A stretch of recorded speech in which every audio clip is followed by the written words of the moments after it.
갈라디아서 3장 10절부터 14절입니다.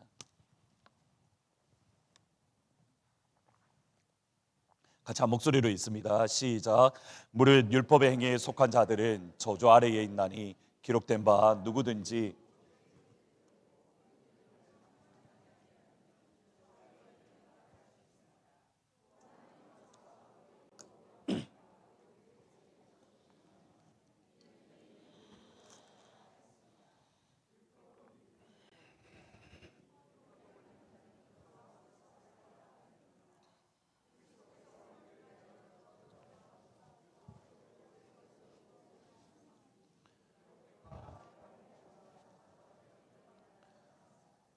이는 그리스도 예수 안에서 아브라함의 복이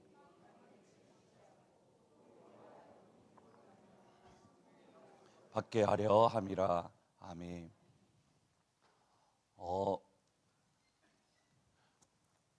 요즘 들어서 제가 이렇게 라떼라는 단어를 자주 쓰는 것 같습니다. 그리고 이렇게 요즘 부르는 찬양들이 한 번씩 이렇게 옛날 찬양을 종종 부르는 모습을 보면서 일부 예배 때는 너무 죄송해서 이 표현하기가 죄송스러웠는데 3부 때는 그래도 할 수 있는 게 라떼라는 단어를 쓰면서 이제 조금씩 나이가 들어가는구나라는 것들이 사실 조금은 느껴지는 것 같습니다. 80 넘으신 어머니가 60이 넘은 아들이 이렇게 출근하려고 인사를 드리면 이렇게 말을 한다고 합니다. 길 조심해라, 그리고 차 조심해라. 저는 사실 이게 농담인 줄 알았는데 알고 보니까 진짜였습니다. 4, 5년 전에 이렇게 아버지가 이렇게 건강이 안 좋아지셨다는 소식을 듣고 이렇게 급격하게 좀 나빠지셔서 이렇게 부산 아버지 집에 급하게 갔었던 적이 있는데 아버지 혼자 사시고 뭐 이렇게 암이셨으니까 이렇게 뭐 별로 다니시지도 못하니까 냉장고를 열어보니까 먹을 게 없는 겁니다. 그래서 이렇게 냉장고를 열어보고 먹을 게 없어서 마트에 가서 이렇게 장을 보러 갔는데 장을 다 보고 이제 집으로 가려는 그 순간에 제 머릿속에 스쳤던 게 뭐냐면 롯데리아 불고기 버거가 딱 스치는 겁니다. 이렇게 여러분들이 이렇게 별로 감흥이 없으신지 모르겠지만 저는 이렇게 한국 갔다가 미국 오면 이렇게 꼭 공항 가기 전에 롯데리아를 들러서 불고기 버거를 사와서 그거를 미국에 와서 먹습니다. 다 식었지만 어쨌든 저는 그 불고기 다음에 한국 가시는 분은 롯데리아 불고기 버거 꼭 기억하시고 저는 3일 지나도 먹을 수 있으니까 염려하지 마시고 어쨌든 롯데리아 불고기 버거가 생각나서 근처에 있는 롯데리아에 가서 불고기 버거 세트를 사서 집으로 갔습니다. 뭐 집에 한국에는 뭐 차가 없으니까 마을버스를 타고 다녔으니까 뭐 시간이 정말 오래 걸렸습니다. 근데 집에 딱 문을 열고 들어가자마자 아버지가 막 짜증을 내시는 겁니다. 왜 이렇게 늦었냐고. 그 다음 말이 이 말입니다. 길 잃어버린 줄 알았다고. 제가 그 동네에 30년을 살았거든요. 저희 아버지보다 제가 그쪽 새끼를 더 많이 아는데 아마 그 당시 아버지의 짜증 내신 모습을 기억을 하면 조금만 더 늦었으면 아마 경찰에 실종 신고했을 겁니다. 우리 아들 길 잃어버렸다고 좀 찾아달라고. 40 넘은 아들이 길을 잃어버렸을까 봐 걱정하는 70 넘으신 할아버지, 길 잃어버릴까 걱정하셨다라는 그 아버지의 말씀이 사실 한 번씩 귀에 이렇게 울리는 듯 합니다. 성경은 예수님을 믿는 것, 예수님을 따르는 것을 길을 걷는다라고 말씀을 합니다. 예를 들어서 마가복음 10장 46절에 보시면 그들이 여리고에 이르렀더니 예수께서 제자들과 허다한 무리와 함께 여리고에서 나가실 때에 디메오의 아들인 맹인 거지 바디메오가 길가에 앉았다가 바디메오가 이 성경을 보시면 길가에 앉아 있었습니다. 이 말은 예수님을 만나기 전에 길 밖에 있었다라는 뜻입니다. 길 밖에 있을 때에 예수님이 지나가신다는 음성을 들었습니다. 그때 그가 했던 것이 다윗의 자손 예수여 나를 불쌍히 여기소서, 다윗의 자손 예수여 나를 불쌍히 여기소서. 그리고 그가 예수를 만났고 시력이 회복되고 치유와 자유를 얻었습니다. 그때의 바디메오의 위치가 바뀝니다. 마가복음 10장 52절에 보시면 예수께서 이르시되 가라 내 믿음이 너를 구원하였느니라 하시니 그가 곧 보게 되어 예수를 길에서 따르니라. 예수를 길에서 따랐다. 킹 제임스 버전에서는 정확하게 이렇게 번역합니다. He followed Jesus in the way. 그가 예수님을 길 안에서 따랐다. 대부분의 성경은 He followed Jesus on the way 또는 on the road, 길 위에서 따랐다라고 번역하는데 헬라어에 보면 n이라는 말로 길 안으로 따랐다라는 뜻입니다. 길 안에 들어와서 그가 길을 걸어갑니다. 예수님을 믿고 예수님의 제자가 되며 천국 백성이 된다는 것은 길 밖에 있다가 길 안으로 들어와서 그 길을 걸어가는 겁니다. 내가 곧 길이요 진리요 생명이니 예수님이라는 그 길을 걸어가는 사람. 그러기에 사도행전 9장 2절에는 초대교회 그리스도인들을 이렇게 표현합니다. 다메섹의 여러 회당에 가져갈 공문을 청하니 이는 만일 그 도를 따르는 사람을 만나면 남녀를 막론하고 결박하여 예루살렘으로 잡아오려 합니다. 여기 그 도, 그러니까 바울이 다메섹에서 예수 믿는 그리스도인을 잡으려고 하는데 그 도를 따르는 사람을 뭐라고 하냐면 그 도에 속한 사람. NIV 성경에서 킹제임스 버전에는 이걸 정확하게 이렇게 번역합니다. Any of the way. 그 도의 사람들 또는 any belonging to the way. 그 길에 속해 있는 사람들. 당시 예수님을 믿지 않던 유대인들이 예수님을 믿는 사람들을 보면 이렇게 표현하는 겁니다. 그 길에 속한 사람들, 그 길을 걷는 사람들 또는 그 길의 사람들. 그 길을 걷는 가운데에 길을 잃을 수가 있습니다. 지금 갈라디아 교회가 그렇습니다. 예수님이라는 길 밖에 있던 갈라디아 교회가 예수님이라는 길 안으로 들어왔습니다. 예수님의 길, 복음의 길, 성령의 길 안으로 들어왔고 예수님의 길과 복음의 길과 성령의 길을 걸었습니다. 그리고 얼마 지나지 않아 길을 잃었습니다. 예수님과 복음과 성령님을 잃었습니다. 갈라디아 교회가 복음을 잃었던 이유 또는 길을 잃은 이유는 분명합니다. 잘못된 나침판 때문에. 그들이 가지고 있던 나침판이 잘못되었고 그 잘못된 나침판을 따라가고 있었기 때문에 갈라디아 교회를 혼돈 속에 빠뜨렸던 거짓 복음에 그들이 속았습니다. 속았을 뿐만 아니라 거짓말을 진실로 믿고 거짓말 또는 거짓 복음을 나침판으로 삼았습니다. 그리고 잘못된 방향으로 열심히 달려갑니다. 분명히 바른 길을 걷고 있다고, 바른 방향으로 가고 있다고 그들이 나침판을 바라보며 걷고 달려가고 있는데 문제는 뭐냐면 잘못된 나침판을 따라가다 보니 힘을 내면 낼수록 속도를 빠르면 빠를수록 진짜 길에서 점점점 멀어지고 있는 겁니다. 지금 이것이 갈라디아 교회의 상황입니다. 올바른 나침판을 가지고 올바른 방향으로 가는 것 너무 중요합니다. 그러면 올바른 영적인 나침판은 과연 무엇입니까? 그것이 갈라디아서 3장 11절 말씀입니다. 같이 한번 읽어보십니다. 시작.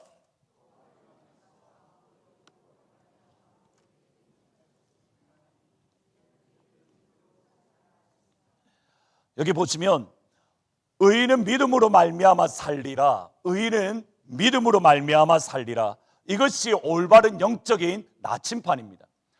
루터나 또는 칼빈이 종교개혁을 했던 그때에 그들이 붙잡았던 말씀이 바로 이겁니다.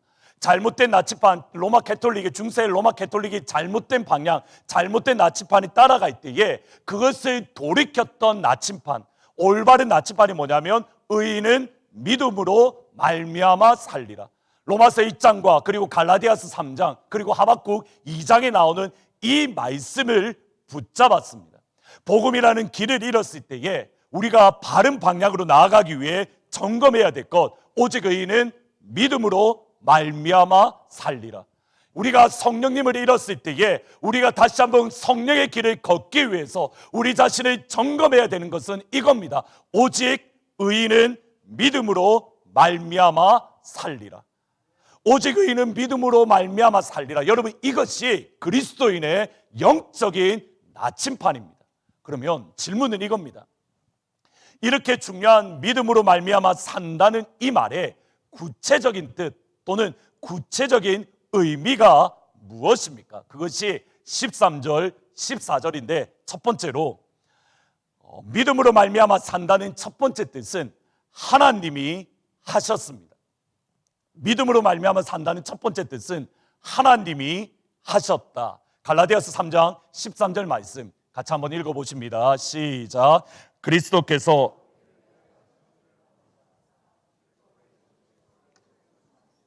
기록된 바 나무에 달린 자마다 저주 아래 있는 자라 하였습니다.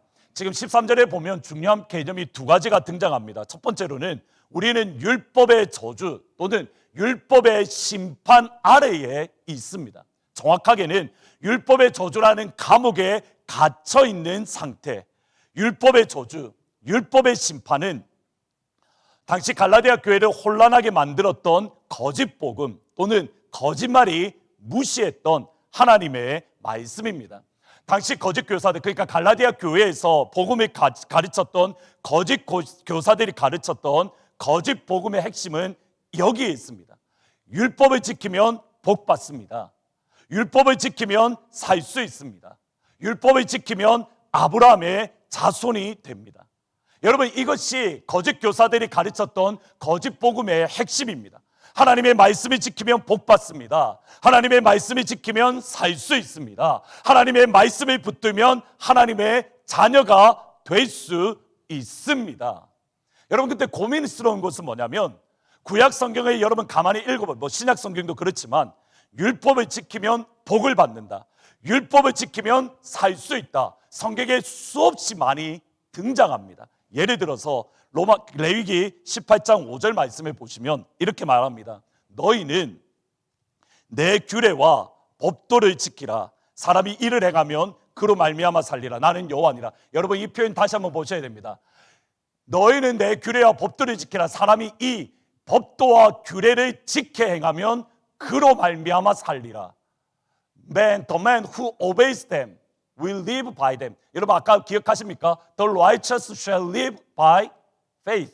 믿음으로 산다, 이 말씀과 레위기 18장 5절의 말씀은 뭐냐면 율법을 지키면 그것으로 말미암아 살 것이다. 분명히 하나님의 말씀을 지키면 산다, 성경에 나와 있습니다. 그 다음 신명기 28장 2절 말씀에 이렇게 말합니다. 내가 내 하나님 여호와의 말씀을 청종하면 이 모든 복이 내게 임하며 내게 이르리니. 다시 한번 보셔야 됩니다. 내 하나님 여호와의 말씀을 듣고 내 여호와의 하나님 말씀에 내가 순종하면 지금 말하는 모든 복들이 너에게 이를 것이니. 3절부터 같이 한 목소리로 크게 읽습니다. 시작. 성읍에 들어가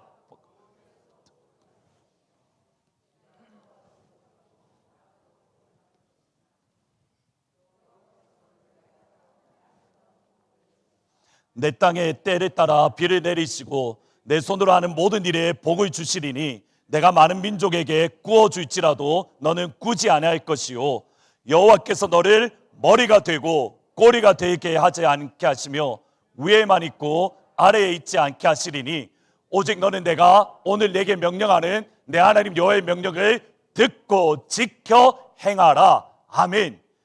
예수님의 이름으로 축원하고 축복합니다. 오늘 아까 일부 예배 때도 복을 이야기하는데 아멘을 안 하셔서 이게 웬일일까 제가 걱정을 했는데 갈수록 아멘 소리가 커지는 것을 느꼈습니다. 예수의 이름으로 축원하고 축복합니다. 여러분이 들어가도 복 받기를 축원합니다. 나가도 복 받기를 축복합니다. 성읍에서도 복을 받고 들에서도 복 받기를 축복합니다. 여러분, 이 말의 뜻이 뭔지 아십니까? 도시 한복판에 있어도 복을 받고 여러분이 사막 한가운데 들어가도 뭐 한다는 겁니까? 복 받는다는 뜻입니다. 성읍에서도 복 받기를 축원합니다. 사막 한가운데에서도 복 받기를 축복합니다. 아멘. 머리가 될지언정 꼬리가 되지 않기를 축원합니다. 처음 듣는 것처럼 그러시는데 끊임없이 우리가 기도 많이 하잖아요. 머리가 될지언정 꼬리가 되지 않기를 축복합니다. 싫으십니까? 저는 그렇고 싶습니다. 위에만 있고 아래 있지 않기를 축복합니다. 아멘. 여러분이 하는 모든 일에 하나님께서 복 위에 복을 부어주시기를. 그 다음이 중요합니다. 딴 사람에게 구워줄지언정 여러분이 꾸지 않기를, 다른 사람에게 빌려줄지언정 빌리지 않기를, 심지어는 은행에서도 돈 빌리지 않고 여러분이 은행에 돈 빌려주는 사람이 될 수 있기를 예수의 이름으로 축원합니다. 하나님이 허락하시면, 하나님이 부으시면 가능합니다. 성경에 나와 있습니다. 저는 이 말씀 믿습니다. 처음부터 끝까지 모두 다 하나님 생명의 능력의 창조주의 하나님의 말씀입니다. 아멘. 다시 한 번 더 하나님 이 복을 나에게 주십시오라고 여러분 하늘 문이 하늘 천장이 떵떵 가라앉을 정도로 큰 목소리로 다시 한 번 더 2절부터 13절까지 같이 한번 읽습니다. 시작. 내가 안 나와 있었군요. 2절부터 하시면 됩니다. 계속 조금 더 앞으로 넘겨주시면 됩니다. 2절부터 시작. 내가 내 하나님 여호와의 말씀을 청종하면 복을 받고 들에서도 복을 받을 것이며 내가 들어와도 복을 받고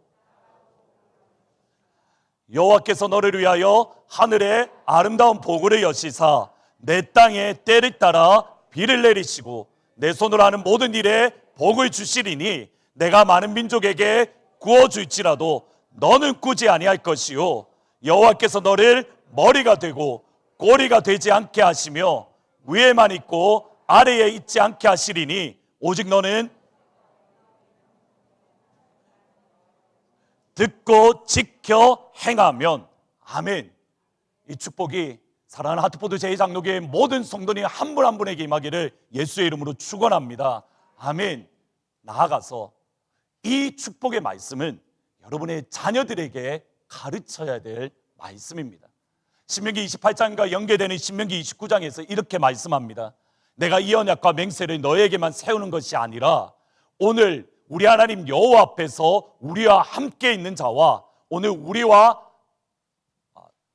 15절 말씀 우리와 함께 있지 않는 자들 우리의 후손에게도 이 약속을 하셨습니다. 이것이 신명기 29장 15절의 말씀입니다. 여러분의 자녀들에게 가르쳐야 됩니다. 여러분의 자녀들에게 보여주어야 됩니다. 하나님의 말씀을 붙들고 하나님의 말씀을 따라가는 자들에게 살아계신 하나님이 어떤 복을 부어주시는가, 다른 그 무엇이 아니라 생명의 말씀을 붙들고 생명의 말씀을 지키려고 몸부림치는 하나님의 백성들, 하나님의 자녀들에게 어떤 복을 부어주시는가, 여러분의 자녀들에게 보여줘야 되고 여러분의 자녀들에게 가르쳐 줄 수 있어야 되는 겁니다. 방금 읽으셨던 신명기 28장의 말씀, 특별히 부모님이 제일 좋아하는 기도의 제목, 머리가 될지언정 꼬리가 되게 하지 마시고 위에는 있게 하고 밑에 있게 하지 마시며 구워줄지언정 꾸지 않게 하시고, 기도 한 번도 안 하신 것처럼 저를 보시는데 이 기도가, 여러분 이 말씀이 여러분의 자녀들에게 이루어지기를 진심으로 축복합니다. 여러분 마음에 품고 기도하셔야 됩니다. 여러분 이거 하나님의 약속의 말씀입니다. 사람의 말이 아니라 하나님의 약속의 말씀입니다. 그 말은 우리가 기도해야 될 내용이라는 겁니다. 여러분의 자녀들이 하나님의 말씀을 붙들고 살아갈 때에 이 축복을 받기를 주의 이름으로 축원합니다. 아멘. 분명히 하나님의 말씀을 지키면, 또 하나님의 말씀을 붙들면 살 수 있고 복 주신다는 말씀 많이 있습니다. 동시에 신명기 27장 26절에 이렇게 말씀합니다. 이 율법의 말씀을 지키지 아니하는 자는 저주를 받을 것이라 할 것이요 모든 백성은 아멘 할지니라. 우리가 율법을 지키면 복을 받고 율법을 지키면 살 수 있습니다. 여러분 이것을 거꾸로 말하면 율법을 지키지 않으면 저주가 있습니다. 율법을 지키지 않으면 죽음이 있습니다. 하나님의 말씀에 순종하지 않으면 하나님의 진노가 있습니다. 지금 갈라디아 교회가 복음을 잃었던, 갈라디아 교회가 성령님을 잃었던 잘못된 나침판이 이겁니다. 거짓 교사들이 갈라디아 교회에 와서 끊임없이 말하는 게 이겁니다. 예수 믿으면 복 받습니다. 예수 믿으면 들어가도 복이 되고 나가도 복이 됩니다. 예수 믿으면 머리가 될지언정 꼬리가 되지 않습니다. 예수 믿으면 구워줄지언정 꾸지 않습니다. 여러분 이 말을 끊임없이 들으니 갈라디아 교회 성도들이 어떻게 하냐면 복받기 위해서 하나님 말씀 지키고 축복받기 위해서 율법을 지킵니다. 여러분은 없다는 말이 아닙니다. 하나님의 말씀입니다. 그런데 50%입니다. 나머지 50%는 무엇입니까? 율법을 지키지 않으면 저주가 있습니다. 하나님의 말씀을 지키지 않으면 하나님이 심판합니다. 거짓 교사들은 축복에 대해서는 이야기하는데 저주에 대해서 이야기하지 않는 겁니다. 왜요? 마음 상할까 봐, 상처받을까 봐, 교회 떠나갈까 봐. 하나님의 말씀을 지키지 않으면 저주가 있습니다. 율법을 지키지 않으면 하나님의 진노가 있습니다. 아멘하기 힘드시죠? 근데 진짜 믿음의 사람은 여기서 아멘을 하는 겁니다. 내가 하나님의 말씀을 지키면 복 받습니다. 아멘. 그것 이상으로 내가 하나님의 말씀을 지키지 않으면 하나님의 심판이 있습니다. 아멘. 내가 하나님의 말씀에 붙들면 내가 살아납니다. 아멘. 하나님의 말씀에 붙들지 않으면 하나님의 심판이, 하나님의 진노가 나에게 임합니다. 아멘. 이야기하지 않습니다. 입 밖에 내지 않습니다. 하나님의 진노를, 하나님의 저주를, 하나님의 심판을. 건강하지 않은 나침판이 이런 겁니다. 한번 보시면 건강하지 않은 나침판은 딱 이와 같습니다. 어느 방향으로 보든지 축복밖에 없습니다. 위로 가도 축복, 밑으로 가도 축복, 오른쪽으로 가도 축복, 왼쪽으로 가도 축복. 끊임없이 복을 말합니다. 그런데 진짜 참된 영적인 나침판은 위로는 축복이면 밑으로는 심판입니다. 오른쪽으로 축복이면 왼쪽으로 심판입니다. 여러분, 이게 참된 복음입니다. 성령님의 나침판, 예수 그리스도의 나침판은 한쪽은 복입니다. 한쪽은 심판입니다. 복과 심판, 생명과 죽음, 축복과 저주 항상 같이 갑니다. 여러분, 그게 진짜 복음입니다. 심판이 없는 복음 가짜입니다. 지옥 없는 복음 가짜입니다. 여러분, 이거 꼭 기억하셔야 됩니다. 저는 여러분이 우리 하트포드 제2장로교회에서 평생 저와 함께 신앙생활하기를 축복합니다. 그러나 혹시라도 하나님의 인도하심에 따라서 하나님이 다른 곳으로 보낼 때에 여러분, 이것을 보셔야 됩니다. 하나님의 축복과 하나님의 심판이 같이 선포되어지는가? 하나님의 생명의 말씀과 지옥에 대한 설교가 같이 있는가? 그러면 진짜 교회입니다. 여러분이 듣기에 좋은 말 복 받을 겁니다. 축복 받으십시오. 할렐루야, 아멘. 떠나십시오. 하나님의 말씀을 지키면 복을 받습니다. 하나님의 말씀을 어기면 하나님이 심판하십니다. 하나님은 징계의 아버지입니다. 듣기 싫지요? 그 교회가 여러분이 살아나는 진짜 교회입니다. 갈라디아 교회가 무너졌던 이유 여기에 있습니다. 심판 없는 복음, 지옥 없는 복음, 율법을 지키면 복 받는다. 하나님 말씀 붙들면 축복 받는다.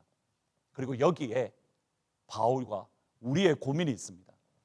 하나님의 율법을 지켜서 복을 받고 살고 싶은데 문제는 여기에 있습니다. 하나님의 율법을 지킬 수가 없습니다. 하나님의 말씀을 온전히 지킬 수가 없습니다. 죄를 짓지 않고 살 수 있었던 아담과 하와도 죄를 지었습니다. 하나님을 버렸습니다. 성경은 단호하게 말합니다. 모든 사람이 죄를 지었습니다. 모든 사람이 하나님의 영광에 이르지 못합니다. 단호합니다. 이 땅에 있는 모든 사람들이 죄를 지었습니다. 이 땅에 있는 모든 사람들이 하나님의 영광에 이르지 못합니다. 지난주에 예레미야의 말씀 기억하십니까? 성경은 두 부류의 사람으로 나눕니다. 세례를 할례를 받지 않은 이방 사람들, 마음의 할례 받지 않은 유다 사람들. 뭐르스 말입니까? 다 죄인이라는 겁니다. 다시 들으셔야 됩니다. 할례를 받지 않은 이방 사람들, 마음의 할례 받지 않은 유다 사람들, 모두 다 심판 아래에, 모두 다 진노 아래에 놓여져 있습니다. 어떻게 진노와 저주를 해결할 수 있습니까? 그것이 13절 말씀입니다. 다시 한 번 더 같이 있습니다. 본문 13절 말씀 같이 있습니다. 시작. 그리스도께서 우리를 위하여 기록된 바 나무에 달린 자마다 저주 아래에 있는 자라 하였습니다. 여러분, 이 표현의 중요한 건 이겁니다. 예수께서 우리를 위하여 저주를 받은 바 되사, 헬라에서 직역하면 이렇습니다. 우리를 위하여, 우리 때문에 예수님이 저주가 되셨습니다. Becoming a curse for us. Jesus became a curse for us. 고린도후서 5장 21절에 이렇게 말합니다. 예수님은 죄가 되셨습니다. 영어 성경에 보면 이렇게 번역합니다. God made Jesus who had no sin to be sin. 하나님은 예수를, 죄가 없으신 예수님을 죄가 되게 하셨다. 하나님의 심판과 하나님의 진노를 받으신 정도가 아니라 예수님은 하나님의 저주가 되셨습니다. 예수님은 죄 그 자체가 되셨습니다. 우리 때문에, 우리를 위해서, 우리를 대신해서. 하나님의 말씀을 지키지 못하고 하나님의 말씀을 믿지 않는 나 때문에 예수님은 저주가 되셨습니다. 나 때문에 예수님은 죄가 되셨습니다. 십자가 위에서 저주이신 예수님께, 죄이신 예수님께 하나님은 진노를, 심판을, 저주를 예수님 위에 쏟으셨습니다. 그것이 엘리 엘리 라마 사막다니, 나의 하나님 나의 하나님 어찌하여 나를 버리셨습니까? 아바 아버지, 할 수만 있으면 이 잔을 내게서 옮기시옵소서. 보라, 세상 죄를 지고 가는 하나님의 어린 양이로다. 율법은 저주의 문제를 해결할 수 없습니다. 율법은 심판의 문제를 해결할 수 없습니다. 율법은 진노의 문제를 해결할 수 없습니다. 그러기에 하나님의 심판과 하나님의 진노와 하나님의 저주를 해결할 유일한 방법, 예수님의 십자가. 우리 스스로 죄를 해결할 수 없습니다. 우리 스스로 심판을 해결할 수 없습니다. 우리 스스로 여러분을 향한 하나님의 무서운 진노를 해결할 수 없습니다. 오직 한 분, 하나님만이 하실 수 있습니다. 그러기에 하나님께서 스스로 저주를 끊으신 겁니다. 하나님께서 스스로 심판을 해결하신 겁니다. 하나님께서 스스로 진노를 해결하셨습니다. 이것이 의인은 믿음으로 말미암아 살리라. 하나님의 신실하심으로, 하나님의 진실하심으로, 하나님의 변함없으심으로, 하나님의 긍휼로, 하나님의 사랑으로, 하나님의 인애로 우리는 살 수 있습니다. 여러분이 아니라 하나님이 하셨습니다. 여러분이 아니라 하나님이 성취하셨습니다. 십자가 위에서 여러분이 아니라 내가 다 이루었도다. 하나님께서 여러분을 위해서 스스로 저주를 끊으셨습니다. 하나님이 행하신 겁니다. 따라서 두 번째로, 모든 일의 끝은 성교로 집중되어집니다. 모든 일의 끝은 성교로 집중되어집니다. 14절 말씀 같이 한번 읽어보십니다. 14절입니다. 시작.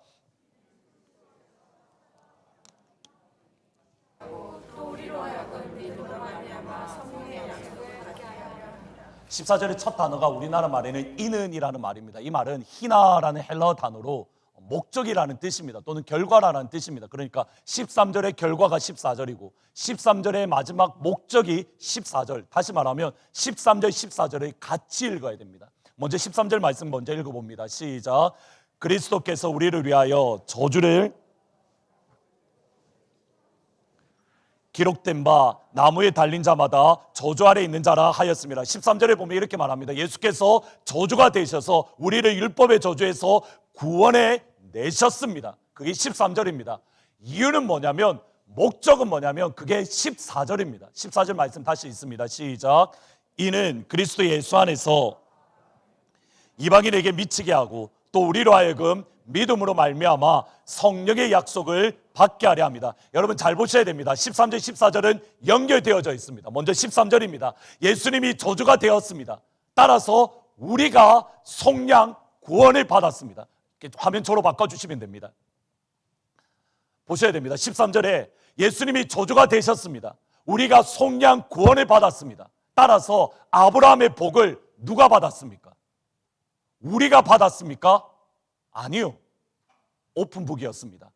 1분 전에 읽었습니다. 예수님이 저주가 되었습니다. 우리가 구원받았습니다. 아브라함의 복이 이방에 전거되기 위함이다. 다시 한번 14절 말씀 열어주시겠습니까?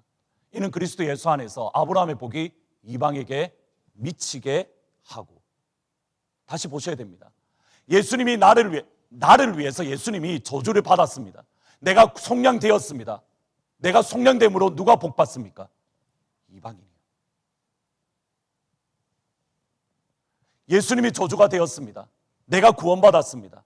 따라서 아브라함의 복은 이웃이 받습니다. 고생은 내가 하고 복은 옆에 있는 사람이 받고. 부산 사투리를 쓰면 고생은 직살나게 내가 하고 복은 옆에 있는 사람이 받고. 고생은 여러분이 하고 복은 옆에 있는 지체가 받는 것. 웨인 코데이로 목사님이 쓰신 세상에 가슴 뛰게 하는 교회라는 책이 있습니다. 이 책 제목 번역이 조금은 안 좋습니다. 이게 원래 이렇게 책 내용을 읽어보면 정확하게 목사님이 이렇게 말합니다. 세상에 가슴 뛰게 할 교회가 아니라 하나님의 가슴을 뛰게 할 교회입니다.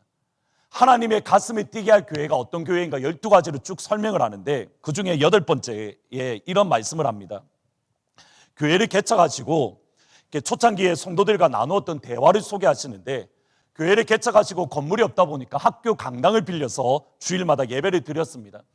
저도 중국에 있을 때 그런 경험이 있는데, 이렇게 본당이 없으니까 호텔에 가서 예배를 드릴 때 어떻게 하냐면 주일날 일찍 가서 청년들이 스피커 다 설치하고 의자 쫙 다 열고 예배 끝나면 스피커랑 의자 다 정리하고 다시 가져가고, 이러한 일들이 자주 하셨던 것 같습니다. 그래서 그 교회도 그렇게 했는데, 주일날 일찍 와서 스피커를 설치하는 한 성도에게 목사님이 이렇게 질문을 하는 겁니다. 형제님, 지금 형제님이 무슨 일을 하고 있는지 아시죠?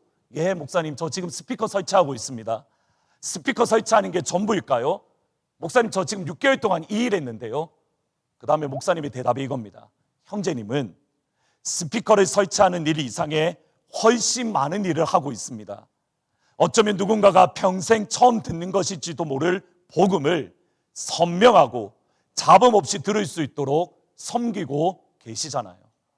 형제님의 노력 덕분에 그 사람이 예수께 반응하고 하나님의 용서와 구원을 받는다면 우리 모두의 기쁜 일입니다. 저 혼자 예수님께 인도하는 것이 아니라 우리 모두의 일입니다. 사람들을 예수께 인도하는 일에 동참해 주어서 고맙습니다. 누구에게요? 스피커 설치하는 사람에게. 이후에 영화부에 가서 선생님에게 이야기를 합니다. 마침 영화부에 가서 선생님이 아기 똥기저귀를 바꾸고 있었습니다. 그 모습을 바라보면서 똑같이 이야기를 합니다. 무슨 일 하는지 아시죠? 그리고 목사님의 대답이 이겁니다. 지금 자매님은 아기 기저귀를 가는 일을 하는 것이 아닙니다. 자매에게 아기를 맡길 수 있었으니 아이 엄마가 아이에게 신경 쓰지 않고 자유롭게 복음을 들을 수 있지 않겠습니까? 예배 후에 그 엄마가 하나님께 마음을 연다면 그 일은 저 혼자 한 게 아닙니다. 우리 모두 함께 한 일입니다. 아기 똥기저귀 누군지 모르는 다른 내 아기가 아니라 여러분의 아기 말고 다른 누군가의 아기의 똥기저귀를 바꾸는 그 일에 대해서 하나님은 이렇게 평가한다는 겁니다. 하나님의 복음에 동참하는 것, 예수를 섬기는 것.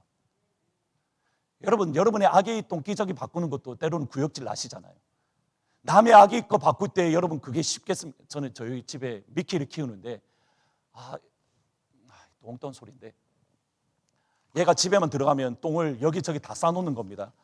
이렇게 오줌도 이렇게 패드에 싸면 좋은데 꼭 지가 싸는 데가 몇 군데가 있습니다. 그러면 흥분합니다. 냉장고 앞에도 싸고 때로는 문 딱 열자마자 문 앞에 싸서 똥을 밟을 때도 있고, 제일 황당할 때가 새벽 예배 내려오는데 계단 위에 똥을 쌓아놔서 그걸 밟을 때에는 주일날 새벽 예배 때도 늦을 때도 있습니다.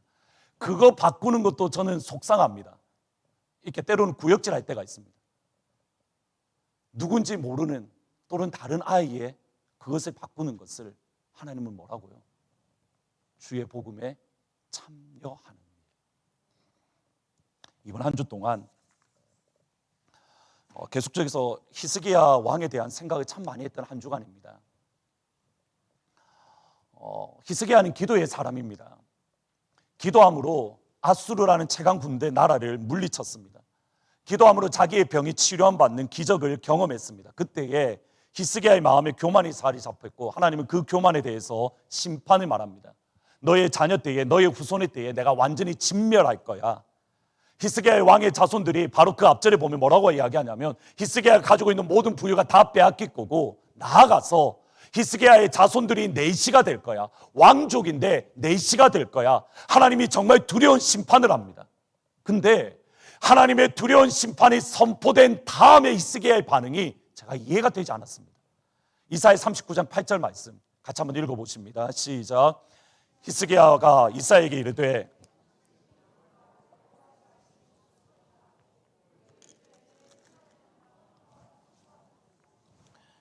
여러분 이 말이 이해가 되십니까? 바로 39장 7절까지 이사야가 히스기야에게 했던 말이 이겁니다. 당신이 가지고 있는 모든 재산들 다 빼앗길 겁니다. 당신의 자손들이 바벨론의 포로로 잡혀갈 겁니다. 당신의 자녀들이 내시가 될 겁니다. 근데 히스기야가 하는 말이 이겁니다. Your word is good. That's fine. 왜요? 내 시대 때에는 평안하니까요. 내 시대 때에는 안전하니까요. 사실 히스기야 이 반응이 이해가 되지 않았습니다. 나는 고난 가운데 있지 않을 거니까, 나는 평안할 거니까, 나는 잘 먹고 잘 살 거니까, 나의 자녀들의 그 자녀의 자녀들의 무슨 일이 일어나든 I don't care. 나의 자녀들이 내시로 가든 말든지 나와 전혀 상관없습니다. 나는 평안합니다. 나는 괜찮습니다. 나는 안전합니다. 복음에서 벗어난 겁니다. 여러분, 진짜 복음, 진짜 영적인 나침판은 나는 힘듭니다. 따라서 이방인이 복을 받습니다. 나는 어렵습니다. 따라서 복음이 땅끝까지 선포되어집니다. 여러분, 이 관점 속에서 히스기야가 진짜 잘못한 것이 무엇이냐면 예레미야 15장 4절 말씀입니다. 같이 한번 읽어보십니다. 시작. 유다왕 히스기야의 아들, 내가 그들을 세계 여러 민족 가운데에 흩으리라. 여러분, 어제의 하늘문을 꼭 여러분 보셔야 됩니다. 15장 1절에서 예레미야가 하는 말이 이겁니다. 모세와 사무엘을 이야기합니다. 목숨 내걸고 중보 기도했던 모세와 사무엘에 대해서 이야기합니다. 하나님, 내 이름을 지우는 한이 있더라도, 내가 구원받지 못하는 한이 있더라도 이스라엘을 구원해 주십시오. 그게 모세와 사무엘의 기도입니다. 근데 15장 4절에서 뭐라고 이야기하냐면 히스기야의 아들 므낫세 때문에 내가 이스라엘을 진멸할 것이다. 여러분, 히스기야의 죄가 뭔지 아시겠습니까? 그가 기도함으로 아수르 군대를 물리쳤습니다. 성공했죠. 기도함으로 그가 15년 생명 연장을 받았습니다. 기적을 경험했습니다. 축복받았지요. 무엇을 안 한 겁니까? 기도함으로 자기는 잘 되었습니다. 근데 자기 자녀를 향한 중보 기도에 그는 목숨 걸지 않았습니다. 그가 성공하는 것만큼 므낫세를 위하여 목숨 걸고 기도해야 되는데, 하나님 나를 살려주십시오라고 기도하는 것만큼 하나님 므낫세 이 아들을 믿음의 사람으로 만들어 달라고 기도해야 되는데, 자기 성공을 위해서는 죽을둥살둥 기도하고, 자기 아픈 것에 대해서는 죽을둥살둥 기도하는데, 자녀를 위해서 기도하지 않고, 자녀를 위해서 중보하지 않고, 하나님 이 아이가 구원받기 위해서는 내 생명, 내 이름이 생명책에서 제거돼도 괜찮습니다. 자녀를 위한 중보 기도에 소홀히 했던 겁니다. 그러니 자녀가 환난을 겪습니다. 그러니 자녀가 전쟁을 겪습니다. 그러니 자녀가 포로가 됩니다. 그러니 자녀가 내시가 됩니다.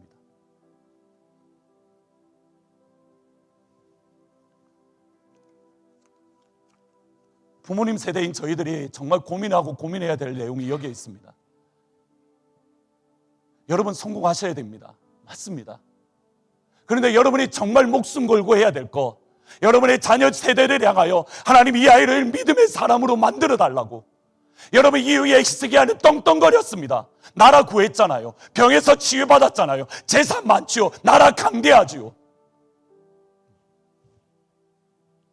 그 다음엔요, 그의 자녀 아들 때문에 나라가 쫄딱 망했는데요, 많은 것을 물려주었습니다. 다 잃었습니다.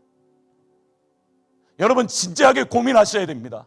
여러분이 여러분의 자녀들에게 무엇을 남겨주고 싶은지, 여러분이 여러분의 자녀들을 위해서 어디에 목숨 걸고 있고 무엇에 집중하고 있는지, 정말 믿음을 전해주기 위해서, 신앙을 전해주기 위해서 나라도 넘겨주고 재산도 넘겨주었는데 므낫세는 하나님을 배반하고 하나님을 버린 아들이 되었고, 아무것도 넘겨주지 않았어도 말씀 붙드는 사람, 하나님 앞에 나와 기도하는 사람, 하나님 앞에 나와 눈물을 흘릴 수 있는 한 사람, 내가 힘들고 어려울 때에 나의 어머니를 생각하며, 내가 어머니가 어려울 때에 교회에 나가서 기도했던 그 기도를 기억하고, 이 아이들이 힘든 시간 가운데에 하나님 앞에 나와 기도할 수 있는 믿음을 부어주는 사람, 그것이 여러분이 되어야 되지 않겠습니까?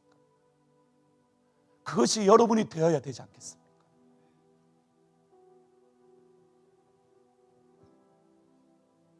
자녀를 위한 중보 기도에 승부 거셔야 됩니다. 여러분이 직장에서 돈 버는 것만큼 자녀를 위하여 중보기도에 승부 거셔야 됩니다. 여러분이 직장에 승부 거는 것만큼 여러분의 자녀를 위하여 기도하는 데에 승부를 거셔야 됩니다.